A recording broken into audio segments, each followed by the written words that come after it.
Encontros com o Futuro. Hoje, com um convidado muito especial, o Dr. Fernando Cruz, coordenador científico da Unimed Recife. Na bancada temos a professora e doutora Gleriane Torres, da FIA e da Prime. A Prime representa as faculdades, as universidades de negócios no mundo, na ONU.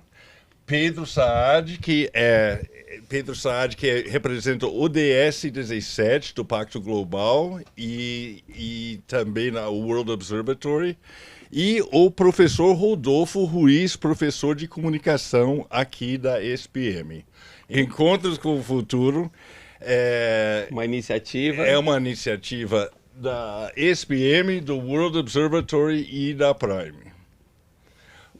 Nota mil. Doutor, tudo bem? Tudo bem. Tudo bem. Conta um pouco pra gente de Unimed em Recife e qual é a história e qual é a perspectiva dela para o futuro. Bom, vamos começar. A Unimed Recife é a segunda ou terceira Unimed fundada no Brasil. A primeira de todas foi a Unimed Santos.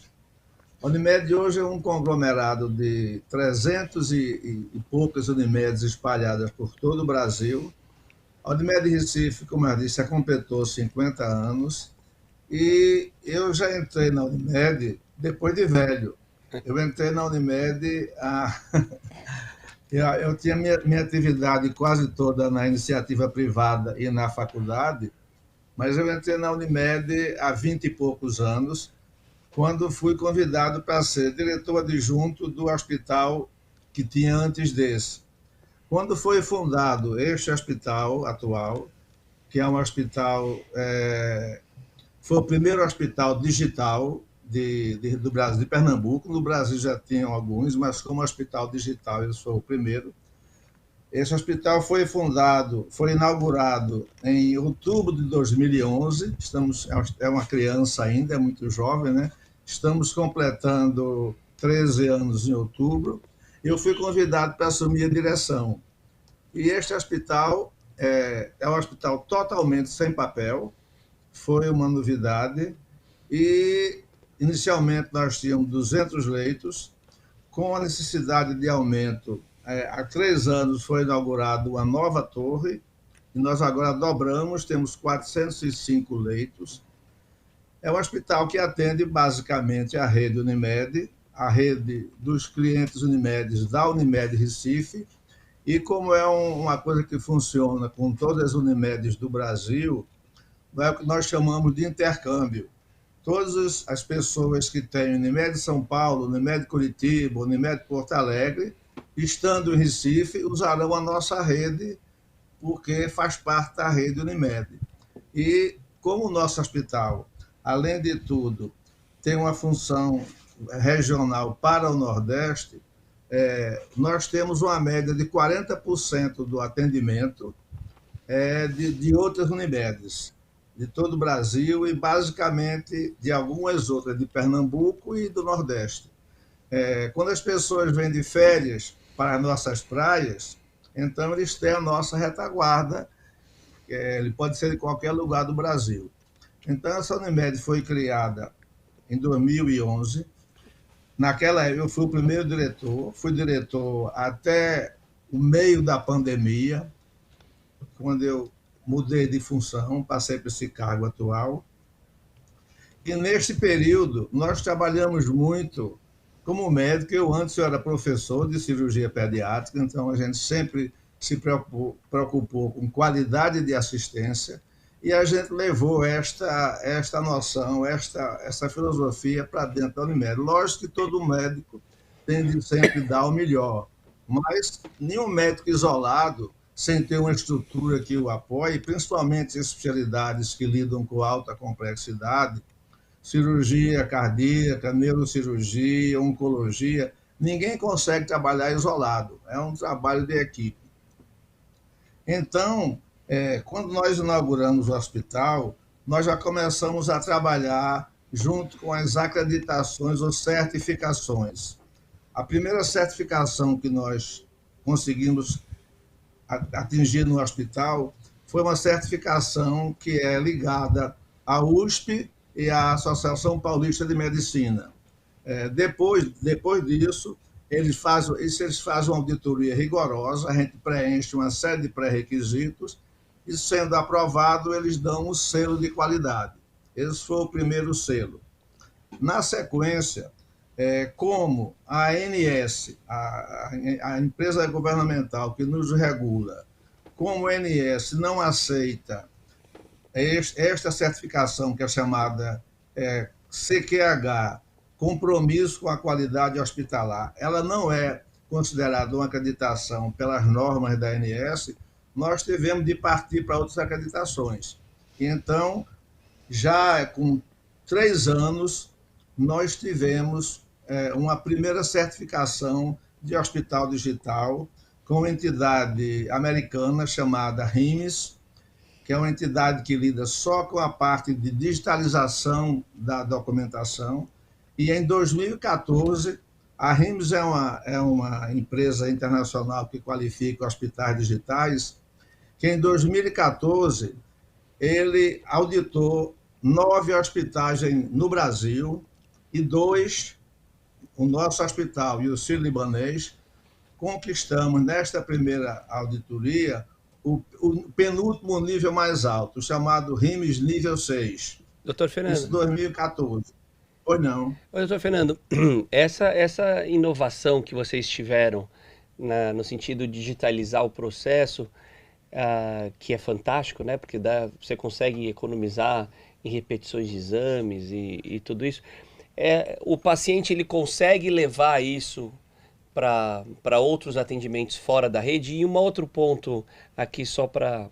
Agora sim. Agora já. E outro ponto que também acho que nisso vocês foram muito pioneiros, daí o senhor pode me corrigir se eu estiver errado, a Unimed foi a primeira cooperativa de médicos no país e que depois de Santos que foi para outras cidades, outros estados, ou teve alguma iniciativa anterior? Começou em Santos. A que eu saiba, a primeira foi em Santos, que tem perto de 60 anos. Eu não sei exatamente quando. Nós temos 51 ou 50 e Santos é alguns anos antes da nossa. E foi difundindo, né? Santos, dentro de São Paulo, já seria só estar em São Paulo já facilitaria. São Paulo tem inúmeras cooperativas, tem Campinas, tem quase todas as grandes cidades de São Paulo tem uma cooperativa médica. E a Unimed do Brasil, que é uma entidade que centraliza todas as Unimedes, e a Central Nacional Unimed, que é uma cooperativa de convênios que são atendidas pelas Unimedes que têm hospital, funcionam em São Paulo. Tanto a Unimed, até na Alameda Santos, coincidência, um prédio lá que tem um escritório da Unimed do Brasil e da Central Nacional Unimed. A sede do World Observatory fica na Alameda Santos, para quem não sabe. Mas sabe um ponto curioso disso? Porque é uma inovação, o Brasil tem várias iniciativas de cooperativa de produção, de crédito, mas juntar os médicos... Doutor, isso me deu uma licença poética aqui, eu sou de família de médicos, eu sei que são ótimos profissionais da saúde, mas não bons gestores no geral. Mas eles se Com certeza. E eu tenho vô, pai e irmão. Mas eles se juntarem e tirarem o custo, né, de todos os atravessadores, né? Isso foi uma inovação incrível e funcionou. Mas depois, desenvolver seus próprios hospitais foi um segundo passo, né, doutor? Foi. Os hospitais teve início com um dos departamentos da Unimed do Brasil, é o que é chamado Departamento de Recursos Próprios Unimed. Isso começou em torno de 20 anos, mais ou menos, quando ele começou a congregar os hospitais. Hoje, com 320 e poucas Unimedes, tem em torno de 110 hospitais Unimed espalhados pelo Brasil.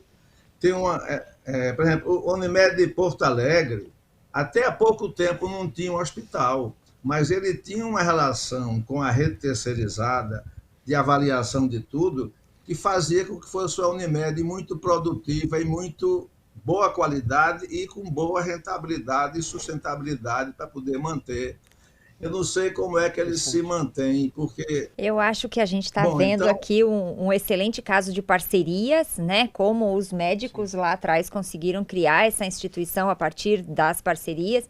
E essa sua última fala também, né? Dizendo que então não tinha até outro dia hospital próprio, mas conseguia atender por conta de parcerias, o que está totalmente alinhado com a ONU e com o Prime, que nos aproxima aqui hoje. A minha pergunta é sobre telemedicina. Eu queria muito ouvi-lo, se for possível, com o seu chapéu de médico, possível, mas sim. também pensando na sua Eu já função. estava esperando por essa Obrigada. pergunta. Obrigada. Bom, a telemedicina, houve... quem fez a telemedicina crescer e está em uso foi a pandemia, foi o Covid-19. Bom, então, só para chegar lá, o nosso hospital conquistou em 2014. Em 2016, dizem que Pernambuco se acha melhor do que todo mundo, mas não é não, isso é fato. Em 2016, não é o fato que é melhor, é o fato do que eu vou dizer agora. Nós conquistamos o primeiro hospital digital da América Latina. Vocês que são rádios já devem ter ouvido muito falar na Rádio Jornal do Comércio, que Sim. tinha um lema Pernambuco falando para o mundo, né? Sim. Os mais idosos, vocês Sim. talvez não se lembrem, Sim. são jovens. Bom, então, nós conquistamos em 2016, mas uma coisa que eu queria puxar do comentário do Pedro, melhorou, mas o mais importante, porque eu briguei muito por isso e batalhei muito por isso, porque o hospital digital melhora em muito a segurança do paciente. Só para dar um exemplo bastante simples, todo doente que está internado, no mínimo ele vai levar uma furada para tirar sangue, vai levar uma agulha para tomar medicação. Então, eu tenho que ter segurança que aquela medicação que estão me aplicando foi a que o médico passou e está na dose certa, na hora certa e na dosagem certa.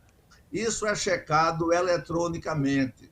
Se eu chegar lá com a medicação errada e quiser aplicar, a técnica que vai aplicar vai inicialmente com o notebook, e agora ela faz isso no próprio celular, que é ligado ao prontuário eletrônico. Se a medicação estiver errada, ele vai dar um alerta. Você não pode aplicar esse remédio, porque essa medicação não é desse doente. Então, isso é a importância dessa segurança. Isso a gente instalou para poder conquistar o mais alto nível da RIMES, que foi em 2016, nessa época, e funciona até hoje. Então, quando eles vão nos auditar, nós fomos auditados agora no mês passado, já tivemos a segunda confirmação, já tivemos, fora o nível 6, nós já tivemos 3 confirmações. A primeira em 2016, a segunda em 2020, em plena pandemia, eu ainda era diretor, imagina o grau de estresse para tudo Sim. isso, e fomos novamente recertificados agora no mês passado. Então, isso é uma prova muito importante para isso, foi o apoio do nosso provedor de internet, que é uma empresa gaúcha e pernambucana, mas é a maior empresa de formato em saúde da América Latina. A origem dela é gaúcha, mas a sede hoje tem uma sede importante em Recife. E Então, melhorou muito doutor- quando doutor- foi para Recife, né? E doutor pode falar o nome aqui, não tem problema. Falar o quê? Pode falar o nome. Pode falar o nome? Pode. Posso. É MV, a empresa MV Soluções. Pronto. Perfeito. Informática, MV. Perfeito. Eu queria Ela saber nos ajudou muito. como foi a pandemia aí e se pudesse me contar um pouco da sua experiência com a pandemia e se o hospital está se preparando para novas pandemias, o que aprendeu e como vê isso no futuro. A minha experiência foi de todas as maneiras possíveis, até como paciente. Nossa. Coitado. Coitado, né? A pandemia, eu era diretor na época, o nosso primeiro paciente internou, eu nunca vou esquecer essas datas, no dia 16 de março de 2020. E eu adquiri, eu não deixei de ir ao hospital. Naquela ocasião, você falou que gosta de literatura, eu vou dar onde está descrito como as pessoas se comportaram na pandemia. Se você já leu Ensaio sobre a Cegueira, de José Saramago, Claro. tudo que ocorre... Tem um filme dele sobre esse assunto, Sim. feito por um diretor brasileiro, né? Sim. Se você acompanha todas as maluquices que ocorreram, para você ter uma ideia, cada pessoa tinha uma ideia do que devia ser feito. Não existia regra, é uma doença nova. A gente tinha que aprender, os médicos tinham que aprender. O conselho chegou e disse: quem tiver mais de 65 anos, se não quiser ir trabalhar, está autorizado. E aí? Eu tive de colocar médico recém-formado, porque eu tive, nesta ocasião, que eu tinha 200 leitos, eu tive de criar, na carreira, 30 leitos a mais de UTI, eu já tinha 40. Foi muito sério, mas a gente sobreviveu. O ano pior ainda em relação à mortalidade foi o ano de 2021, mas, sem entrar muito no detalhe da pandemia, eu vou chegar na telemedicina. Nós tivemos a recomendação do Ministério, uma das recomendações corretas é: só vá para o hospital se tiver sintomas que justifiquem. Todo mundo viu isso. Fique em casa, fique em casa, fique em casa. Mas o doente que tem um plano de saúde, ele quer ser atendido. No Brasil tem uma cultura muito errada, de tudo as pessoas vão para a emergência. Tem até a crise da segunda-feira. Não sei se você sabe, segunda-feira é o dia... Segunda-feira é o dia que tem o maior volume de pacientes na emergência. Sabe qual é o motivo? Os atestados das farras do fim de semana. Então, essas pessoas continuavam indo. Então, o que nós tivemos de fazer? A gente tinha de triar separado. Eu não podia chegar na triagem, uma pessoa, vamos dizer... A preocupação que tinha era com doenças mais graves. Porque até você distinguir que aquele doente suspeito de Covid ou era ou não era, e podia ser tratado em casa ou tinha que internar, tinha os doentes que tinham outros problemas sérios. Os cardiologistas ficaram com medo. E então o que aconteceu? Quando começou a coisa crescer, aquelas informações vindo da China, da Itália, daquela cidade na Itália que houve morte de gente na porta do hospital porque não tinha leito de UTI, então aquilo... É o que está em Ensaio sobre a Cegueira, parece que Saramago previu o que ia acontecer. Então, a gente teve que separar a triagem, fazer uma triagem que diz: teve sintoma respiratório, não se mistura com os outros.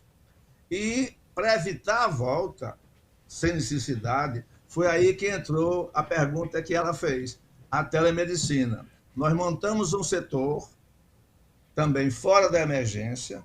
Então, todo doente que era atendido e tinha sintomas e não tinha confirmação, não sei se vocês lembram, no começo não existia teste que você compra na farmácia e daqui a 2 horas você sabe se a sua gripe é gripe ou é Covid. Naquela época não tinha. E o que tinha era pouco e era reservado para testar dos pacientes que precisavam se internar. Você já imaginou internar um doente com Covid junto de outro sadio, para passar 3, 4 dias ali? Então, o que a gente fez? A gente montou um setor, eu estava na direção dessa época, em que o doente, quando saía da emergência, ele recebia um informativo dizendo, e a gente, como era digitalizado, foi uma grande vantagem. Então, aquela ficha, onde tinha o registro do doente com nome, endereço e telefone, passava para esse setor. Ele era informado que, se tivesse alguma dúvida, alguma piora, ligasse para esse setor, que tinha 2 enfermeiras e um médico para receber a ligação. Mas essa equipe já tinha a informação do atendimento inicial. E se com 48 horas ele não desse notícia, se ligava para ele. E todo esse atendimento feito à distância era registrado e salvo e gravado. E ficava colocado num prontuário. O prontuário permite que você coloque hoje já está normal para várias áreas, resiste àquele atendimento, até como nós estamos aqui nos falando, vocês me vendo e eu vendo vocês. Sim. Então, isso funcionou. Quando a gente achava que o doente não estava bem, mandava vir para o hospital. E o que houve foi o seguinte, o nosso hospital tinha uma média de 80% de atendimentos cirúrgicos e 20% de clínico.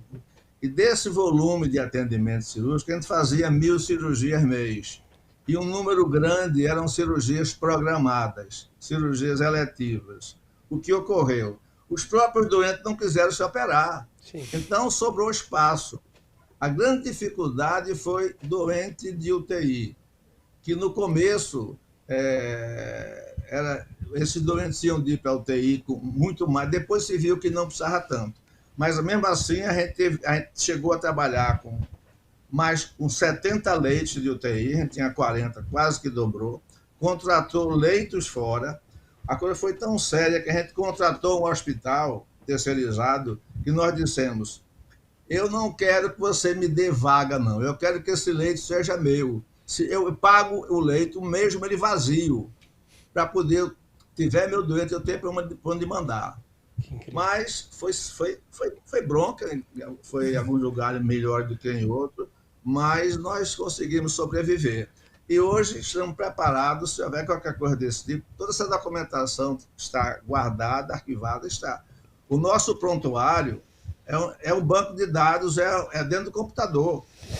Eu aqui, pelo meu computador, eu entro no site do hospital e vejo os doentes que estão internados, vejo os exames, vejo a prescrição que o médico fez, vejo a evolução, vejo as imagens que tiverem sido geradas lá. Doutor, dentro dessa... Sim, professor Sim. Rodolfo, aqui, dentro dessa colocação que o senhor está falando, e a gente está finalizando aqui, o uso da inteligência artificial está sendo pensado aí por vocês? Já está sendo usada. Deixa eu lhe dizer como. Para a gente conseguir chegar ao nível de digitalização que chegamos, nós temos um médico, este sim, que eu cheguei a pensar quando recebi o convite do Pedro, quer dizer, eu acho que isso não é para mim, é melhor eu indicar o doutor Kleber Araújo. Então, eu estou deixando o nome dele a vocês. Kleber Araújo não sei se conhecem ele, mas Kleber Araújo, ele hoje é consultor em todo o Brasil. Eu tenho o prazer de trabalhar sentado ao lado dele hoje. Ele começou a inteligência artificial desde o ano passado. E a nossa equipe, de onde eu estou trabalhando hoje, na coordenação científica, já está usando. O que Kleber nos ensina é o seguinte, consulte, veja o que ele responde e confira, e cheque com fontes. É como vocês, jornalistas, fazem para não soltar fake news. É isso aí. Hoje, a gente tem que confiar na informação oficial da imprensa, porque a imprensa não é doida para soltar uma informação que ele não confira. Pode haver falhas, pode. Mas então, voltando à sua pergunta, então o doutor Kleber já nos ensinou a fazer isso desde dezembro do ano passado, inclusive em várias utilizações. Por exemplo, se eu vou preparar uma aula, o que ele ensinou mais a gente é a fazer a pergunta correta. Eu vou dar um exemplo que não tem nada a ver com medicina, da primeira vez que eu quis usar.